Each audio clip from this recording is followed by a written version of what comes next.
قال عليه السلام الحديث যিনি মহিয়ান গরিয়ান সর্বশক্তিমান দয়ালু কিবাবান সুপরম্বে সর্বপ্রকার প্রশংসা দাবিত বিশ্বদাতার বিশ্বে আজিমে যিনি বিশ্বভূখণ্ডের অদ্বিতীয় নিয়ন্তা আকাশ পাতাল চন্দ্র সূর্য নক্ষত্র যার অদৃশ্য ইঙ্গিতে আপন দায়িত্বে পালনে নিমগ্ন তার শানে বলি আরো সে ওজন যত লেখনের কালি যত হে মহান তোমার শত শুকরিয়া সকলে বলি আলহামদুলিল্লাহ।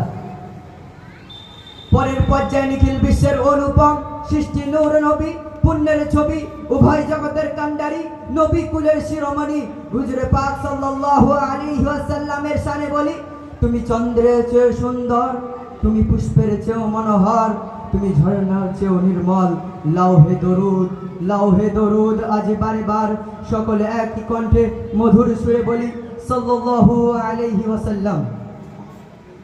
অতঃপর আজকে আলোক উজ্জ্বল সুসজ্জিত অনুষ্ঠানে খিলকাপুর যুবক গ্রামবাসী বিন্দু ও আমার সামনে উপস্থিত প্রিয়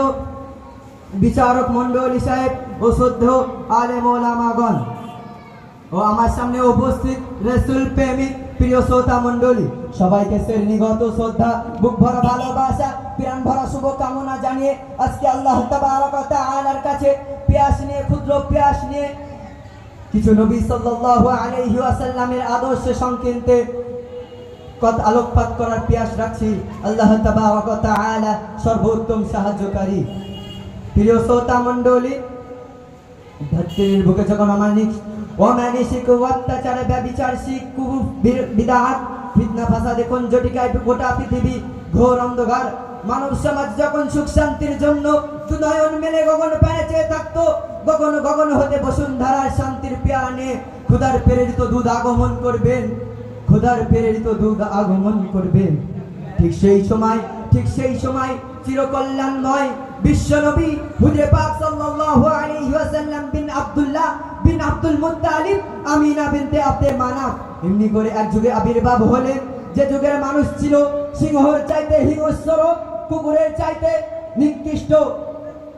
শিয়ালের চাইতে দ্রুত অজগরের চাইতে বিষাক্ত শূকরের চাইতে নিকৃষ্ট যে যুগের মানুষকে মানুষ বলে মনে করা হতো না যে যুগের নারী ছিল না কোনো মর্যাদা সম্মান ইজ্জত ফুলের নাই ফুটফুটে নয়নের মণি কলিজায় টুকরা দিয়ে জীবিত দাফন করত সেই যুগে